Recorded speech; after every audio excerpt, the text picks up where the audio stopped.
J'ai du mal à comprendre qu'au XXIe siècle, qu'il y ait encore des Africains intellectuels, incapables de séparer ce qui est spirituel de ce qui est physique. Nous voyons depuis 20 ans une nouvelle génération d'Africains déconnectés de la réalité, qui rapportent tous leurs malheurs, tous leurs problèmes, toutes leurs difficultés à la volonté de Dieu. Votre cousin meurt de famine et de pauvreté, c'est la volonté de Dieu.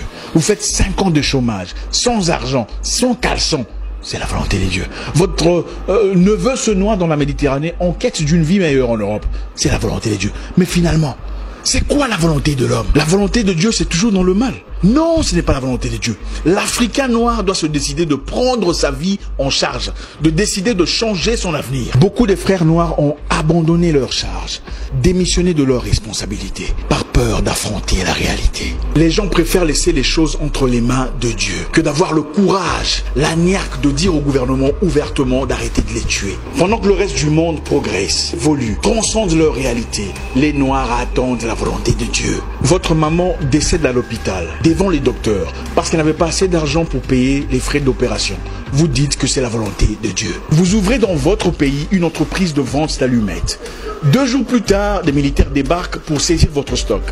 Quelque temps plus tard, vous découvrez que c'est un Libanais en effet qui a tout manigancé pour garder le monopole de vente d'allumettes dans votre pays. Et vous dites que c'est la volonté de Dieu. Mais attendez, finalement, c'est quoi la volonté de Dieu? La volonté de Dieu, c'est toujours dans le mal. Donc tout, c'est la volonté de Dieu. Et les enfants qui se font violer par des militaires et des rebelles dans l'est du pays là-bas, c'est aussi la volonté de Dieu. Je refuse de croire que Dieu, dans toute sa bonté, ait créé des enfants pour se faire violer à 2 ans, 4 ans, 7 ans. Les Noirs, arrêtons d'être lâches. La condition de peine, de crise, de douleur, de haine n'est pas normale. Dieu ne t'a pas créé pour te voir souffrir. Les Noirs, prenons courage. Je veux que tu prospères à tous égards comme prospère l'état de ton âme. C'est ça la promesse. Cette mentalité où il faut tout prendre et mettre ça dans le même panier, soi-disant que c'est la volonté de Dieu, est une mentalité des froussards, des trouillards, des peureux, des gens démissionnaires, incapables d'assumer leurs choix, incapables de prendre en main leur destinée.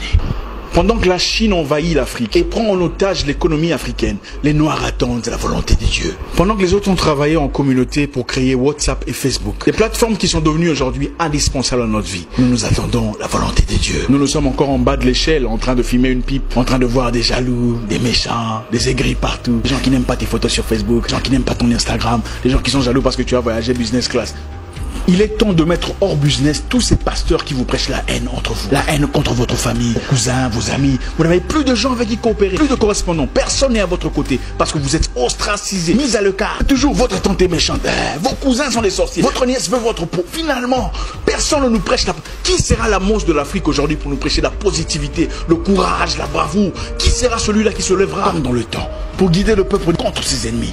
On viole votre mère, vous laissez ça entre les mains de Dieu. On tabasse ton père, c'est la volonté de Dieu. Finalement, vous servez à quoi? Dieu nous a-t-il créés seulement pour souffrir? Nous agenouiller chaque jour et pleurer notre peine. Ah papa, s'il te plaît, il n'y a pas d'argent, il n'y a pas à manger, les enfants sont malades. Non, ce n'est pas intéressant. Depuis 20 ans, vous priez pour les mêmes problèmes, les mêmes difficultés, les mêmes manques d'argent, les mêmes difficultés de santé, les mêmes problèmes socio-économiques. Ce n'est pas intéressant. Vous passez des nuits à lier des mêmes démons, les mêmes sorciers, les mêmes charlatans, les mêmes esprits de vagabondage, les mêmes esprits de Nabucodonosor. L'Africain doit se battre. Il doit apprendre à se battre et prendre charge de son destin. Dieu descend-il du ciel pour laver vos aisselles? Dieu descend-il du ciel pour brosser vos dents les matins? Pourquoi est-ce sa responsabilité de prendre charge de vos choix, de votre pays, de votre nation, de votre situation, de votre communauté? Eh frère, Dieu ne descendra pas du ciel pour écrire ton CV à ta place. Il ne viendra pas finir la corruption, la jalousie, le désordre chez beaucoup des Noirs. C'est notre responsabilité. Je vais vous parler d'un pays très intéressant. Pendant un temps, en Islande, les banquiers avaient foutu la merde dans l'économie. Ils avaient manipulé la finance, paupérisé la nation, pillé le peuple. Dans une série de blanchiments d'argent, les banquiers avaient accumulé au nom de l'Islande une dette de 50 milliards de dollars. Une situation qui manifestement avait déstabilisé l'avenir du peuple. Qu'est-ce que les Islandais ont fait? Ils sont allés dans les rues. Ils ont jeté en prison les banquiers pour 75 années de prison et annulé la dette. Ils ont pris charge de leur destinée. Pendant ce temps, les Noirs attendent la volonté de Dieu. Et si je vous disais que nous ne sommes pas les seuls à avoir été colonisés? Le Singapour, la Malaisie et la Chine qui a été bombardée par le Japon. La Malaisie a eu son indépendance en 1947. Où sont-ils aujourd'hui?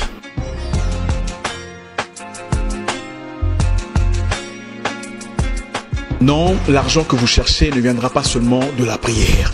Sinon, vos pasteurs ne vous demanderaient pas de cotisation pour construire leurs églises. Ça aurait été facile, n'est-ce pas? Ils entreraient seulement dans la chambre et faire une prière et dire « Dieu, j'ai besoin d'argent » et directement l'argent apparaît. Ça aurait été génial, n'est-ce pas?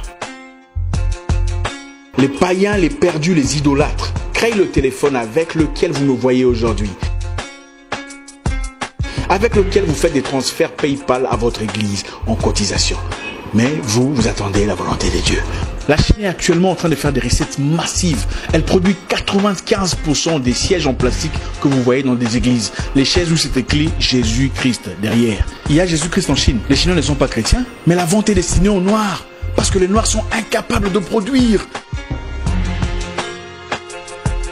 Pendant ce temps, sur le même siège en plastique venant de la Chine, avec le nom de Jésus labellé derrière, certains pasteurs se dénoncent mutuellement qui est sorcier, qui a commencé le ministère avant l'autre, Africains endormis, perdus, désorientés. Arrêtez!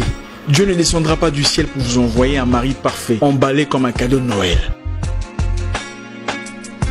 Il vous a déjà donné l'intelligence, la sagesse, de savoir choisir, de savoir percevoir, de voir entre les lignes. Vous sortez avec 17 personnes différentes et aucune de ces relations ne marche. Et puis vous dites que c'est Dieu qui n'a pas voulu. C'est faux, c'est vous qui êtes légère. Dieu a aussi interdit les flirts, les activités sexuelles avant le mariage. Ça n'était pas la volonté de Dieu. Arrêtons de vivre dans l'hypocrisie. Prenons charge de nos vies.